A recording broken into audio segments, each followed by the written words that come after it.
All welcome to my YouTube channel. ಇವತ್ತೇನು ಗೊತ್ತಾ, ಅಮಾವಾಸ್ಯೆ ಇತ್ತಲ್ಲ. ಸೊ ಹಾಗಾಗಿ ನಾ ಏನು ಅಂದ್ಕೊಂಡೆ, ಏನಾರು ಒಂಥರ ಸ್ಪೆಷಲ್ ಮಾಡೋಣ ಇವತ್ತು. ಅಂದ್ರೆ ನಮ್ಗೆ ದೇವ್ರಿಗೆ ನೈವೇದ್ಯನೂ ಆಗ್ತೈತಿ, ಪ್ರಸಾದ. ಹಾಗೆ ನಮಗೂ ಏನಾರು ಸ್ಪೆಷಲ್ ತಿನ್ನಂಗೆ ಅನ್ನಿಸ್ತೈತಿ. ಅದಕ್ಕೆ ನಾ ಇವತ್ತು ಗೆಣಸಿನ್ಕಾಯಿ ಹೋಳಿಗೆ ಮಾಡೋಣ ಅಂದ್ಬಿಟ್ಟು ಅದನ್ನು ಟ್ರೈ ಮಾಡಿದೆ. ಸೊ ಮಸ್ತ್ ಬಂದಿತ್ತು. ಒಂದು ಸಲ ಅಂದ್ರೆ ನೀವು ಟ್ರೈ ಮಾಡಿರಿ ನಿಮ್ಮ ಮನ್ಯಾಗ, ಚಲೋ ಬರ್ತೈತಿ. ಸರಿ ಬರ್ರಿ, ಅದು ಹೆಂಗೆ ಮಾಡೋದು ಅಂತೇಳಿ ನೋಡ್ಕೊಂಡು ಬಂದುಬಿಡೋಣಂತ.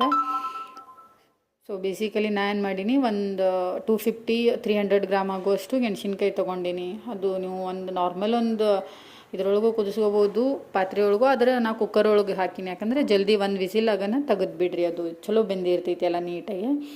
ಸೊ 1-2 ಗ್ಲಾಸ್ ಆಗೋಷ್ಟು ನೀರು ಹಾಕಿಬಿಟ್ಟು ಕುಕ್ಕರ್ ಕ್ಲೋಸ್ ಮಾಡಿಬಿಟ್ಟು ಗ್ಯಾಸ್ ಮ್ಯಾಗ ಇಡೋಣಂಥದ್ದು. ಅದು ಕುದಿಲೆ ಕಡೆ, ಅದು ಕುದೀತನ ವೇಟ್ ಮಾಡೋದು ಬೇಡ. ಸೊ ನಾವು ಹಿಟ್ಟು ರೆಡಿ ಮಾಡ್ಕೊಂಡು ಬಿಡೋಣಂತ ಈ ಕಡೆ. ಸೊ ಈಗ ನೀವು ಮೈದಾ ಹಿಟ್ಲೇನೂ ಮಾಡ್ಬೋದು, ಅದನ್ನು ಇಲ್ಲಿ ಗೋಧಿ ಹಿಟ್ಟು ತೊಗೊಂಡಿನಿ. ಸೊ ಅದ್ರಾಗ ಸ್ವಲ್ಪ ಬಾಂಬೆ ರವೆ ಹಾಕಿನಿ, ಯಾಕಂದ್ರೆ ಕ್ರಿಸ್ಪಿಯಾಗಿ ಬರಲಿ ಅಂದ್ಬಿಟ್ಟು. ಸೊ ಸ್ವಲ್ಪ ಅದರೊಳಗೆ ಉಪ್ಪು ಮತ್ತು ಸ್ವಲ್ಪ ಅರಿಶಿಣ ಹಾಕಿ ಮಿಕ್ಸ್ ಮಾಡ್ಕೊಳ್ಳೋಣಂತ. ಹಾಗೆ ಈಗ ಅದ್ರೊಳಗೆ ಸ್ವಲ್ಪ ಅಂದ್ರೆ ನೀರು ಹಾಕೋಣಂತ. ಸ್ಲೋವಾಗಿ ನೀರು ಹಾಕಿ ಒಂದು ಲೆವೆಲಿಗೆ, ಅದು ನಿಮ್ಗೆ ಗೊತ್ತಾಗ್ತೈತಲ್ಲ, ಈಗ ಹಿಟ್ಟು ಅದು ರೆಡಿ ಆಗೈತೆ ಆ ಕಡೆ ಪೂರಾ ಅಳಸು ಬೇಡ, ಈ ಕಡೆ ಪೂರಾ ಗಟ್ಟಿನೂ ಬೇಡ. ಒಂದು ಸಾಫ್ಟಾಗಿ ಒಂದು ಅದು ಹೋಳ್ಗೆ ಮಾಡೋರಿ ಇದಕ್ಕೆ ತೊಗೊಂಡ್ಬಿಡ್ರಿ. ಹಿಟ್ಟು ರೆಡಿ ಕಾಣತೈತಲ್ಲ, ಹಂಗೆ ರೆಡಿ ಮಾಡ್ಕೊಂಡು ಬಿಡ್ರಿ.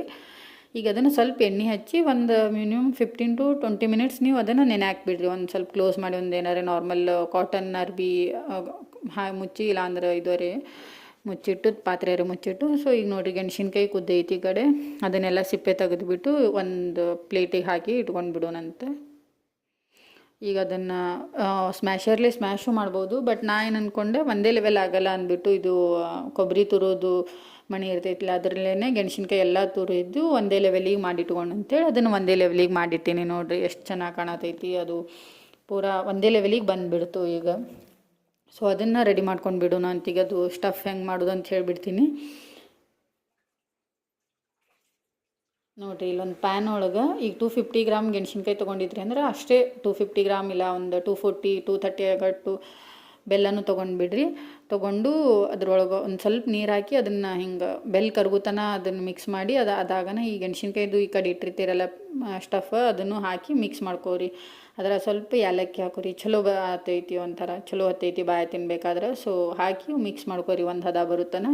ಆಮೇಲೆ ಈ ಕಡೆ ಹಿಟ್ಟು ನೋಡಿರಿ ಎಷ್ಟು ಸಾಫ್ಟಾಗಿ ಎಷ್ಟು ಚಲೋ ಬಂದೈತಿ ಅಂದ್ಬಿಟ್ಟು. ಸೊ ಅದನ್ನು ಸ್ವಲ್ಪ ತಟ್ಟಿ ಅದನ್ನು ದೊಡ್ಡ ಮಾಡಿಕೊಂಡು, ಅದು ಗೆಣಸಿನ್ಕಾಯ್ದು ಸ್ಟಫ್ ಏನು ರೆಡಿಯಾಗಿರ್ತೈತಲ್ಲ ಅದು ಹಾಕಿ ಅದನ್ನೆಲ್ಲ ನೀಟಾಗಿ ಪರೋಟ ಮಾಡ್ತಿರಲ್ಲ ಹಾಗೆ ಸೇಮ್ ಅದರೊಳಗೆ ಹಾಕಿ ಕ್ಲೋಸ್ ಮಾಡಿ ಒಟ್ಟು. ಅಂದರೆ ಸ್ವಲ್ಪ ಹಿಟ್ಟು ಏನಾರು ಎಕ್ಸ್ಟ್ರಾ ಆಗಿತ್ತು ಅಂದರೆ ಸ್ವಲ್ಪ ತೆಗೆದು ಸೈಡಿಗಿಟ್ಟು ಅದನ್ನು ಮತ್ತು ಸ್ವಲ್ಪ ಕೈಲೇ ತಟ್ರಿ. ಯಾಕಂದ್ರೆ ಒಮ್ಮೆ ಲಟ್ಟಣಿಕೆಲೆ ಮಾಡಿದ್ರೆ ಅದು ಸ್ವಲ್ಪ ಗೆಣಸಿನ್ಕಾಯಿ ಹೋಳಿಗೆ ಹರಿ ಚಾನ್ಸಸ್ ಇರ್ತೈತಿ. ಹಾಗಾಗಿ ಸ್ವಲ್ಪ ಕೈಲೇ ಸಾಫ್ಟಾಗೆ ಬಂದಿರ್ತದಲ್ಲ, ನೀಟಾಗೆ ತಟ್ಟಿ ಆಮೇಲೆ ಸ್ವಲ್ಪ ಲಟ್ಟಣಿಕೆ ತೊಗೊಂಡು ತಿದ್ದಿ ಅದನ್ನು ನೋಡತ್ತೀರಲ್ಲ ಆ ಥರ ಮಾಡ್ಕೊಂಡು ಬಿಡ್ರಿ. ಚಲೋ ಪೂರಾ ಚಲೋ ಬಂದುಬಿಡ್ತೈತಿ ಹೋಳಿಗೆ, ಎಲ್ಲಿ ಕಟ್ಟಾಗಲ್ಲ, ಏನು ಮಾಡಲ್ಲ.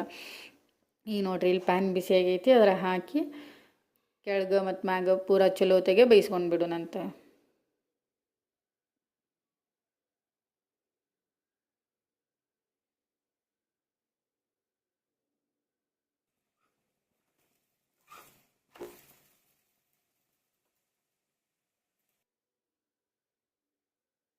ನೋಡಿದ್ರಲ್ಲ ಎಷ್ಟು ಚಲೋ ಬೈತು ಅಂದ್ಬಿಟ್ಟು, ಫುಲ್ ಕಲರ್ಫುಲ್ಲಾಗಿ ಎಷ್ಟು ಮಸ್ತ್ ಕಾಣತೈತಿ.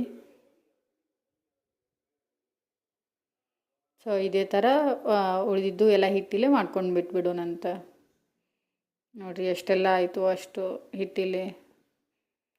ಇದಕ್ಕೆ ಸ್ವಲ್ಪ ತುಪ್ಪ ಹಚ್ಚಿಬಿಟ್ಟು ತಿಂದ್ರೆ ಫುಲ್ ಮಸ್ತ್ ಹತ್ತೈತಿ ಸ್ವೀಟ್. ಇದು ಒಂದು ಸಲ ನೀವು ಟ್ರೈ ಮಾಡಿ ನೋಡಿರಿ, ನೆಕ್ಸ್ಟ್ ಟೈಮ್ ಬಿಡೋದೇ ಇಲ್ಲ, ನೀವೇ ಮಾಡ್ತೀರಿ ಮನ್ಯಾಗ ಆರಾಮ್ಸೆ. ಏನಿಲ್ಲ, ಇದಕ್ಕೂ ಒಂದು ಆಲ್ಮೋಸ್ಟ್ 30-40 ಮಿನಿಟ್ಸಲ್ಲಿ ರೆಡಿಯಾಗಿರ್ತೈತಿ, ಜಾಸ್ತಿ ಟೈಮು ತೊಗೊಳಲ್ಲ. ನೋಡಿರಿ ಎಷ್ಟು ಚೆಂದ ಬಂದೈತಿ ಅಂದ್ಬಿಟ್ಟು, ಫುಲ್ ಸ್ಟಫ್ ಎಲ್ಲ ಕಡೆ ಬಂದೈತಿ, ಮಸ್ತ್ ಆಗೈತಿ. Thank you all.